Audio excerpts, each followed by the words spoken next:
Birbhum portal.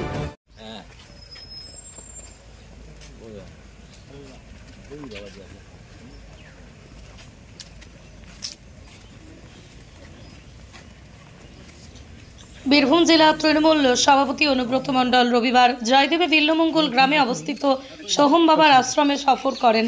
দীর্ঘদিন পর আশ্রমে আসা হওয়ায় তিনি সেখানে কিছু সময় কাটিয়ে আশ্রমিক পরিবেশের প্রশংসা করেন। আশ্রমে পৌঁছানোর পর সোহম বাবার আধ্যাত্মিক পরিবেশে উপস্থিতির অনুভূতি নিয়ে তিনি সন্তুষ্টি প্রকাশ করেন। এদিকে অনুব্রত মণ্ডলকে সাদরে আপ্যায়ন করে আশ্রম কর্তৃপক্ষ এবং স্থানীয়রা।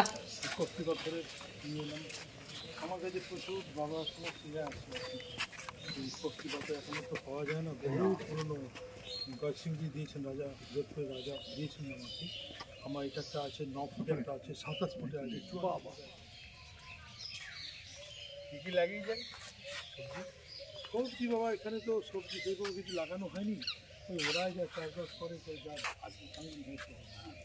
এবারে 18 কুণ্ডের জন্য মহামৃত্যু দাদু শিখিয়ে গেছে, এটা 18 কুণ্ডের জন্য। সেবারে 9টা কুণ্ডের দেখবেন, এবার 18টা কুণ্ড হয়। ওই সেগুলো সমস্ত ভেঙে সমস্ত গুটি নিয়ে আবার নতুন করে কুণ্ড তৈরি হয়। ইনভাইট করবো আমি। আমি 12 বছর আগে একবার এসেছিলাম, আগের দিন যোগ্য দিনে এসেছিলাম, আজ একবার এলাম। উনি যা লোক, উনি উপকার ছাড়া কিছু বোঝেন না। এই জায়গাটার পরিবেশটা আসার পর একটা শান্তি। সোম বাবার নাম অনেক শুনেছি, অনেক জানি, খুব ভালো।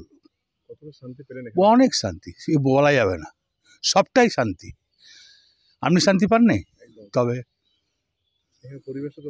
একবারে ফাইন পরিবেশ, কোনো পলিউশন নাই, কিচ্ছু নাই, শহরের এই বাইরে একদম পুরো আলাদা। একবারে কিছুক্ষণ আগে প্রচুর পাখির আওয়াজ পাচ্ছি। এখনো আওয়াজ পাচ্ছে, ওই যে চিকিরমিকি। কতটা আপনাকে টানে মন এই প্রকৃতি বা গ্রামে? খুব ভালো টেনেছে।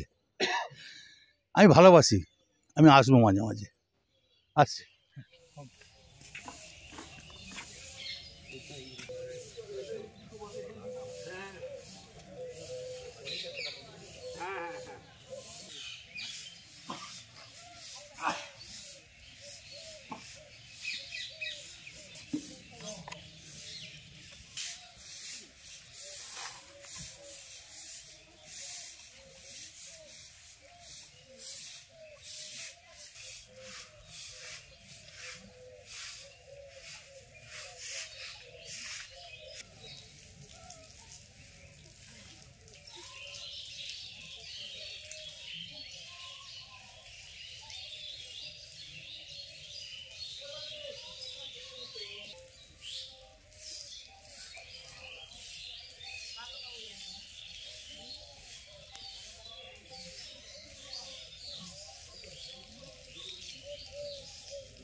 কখন চলে যাবো তারপরে কি বলছো?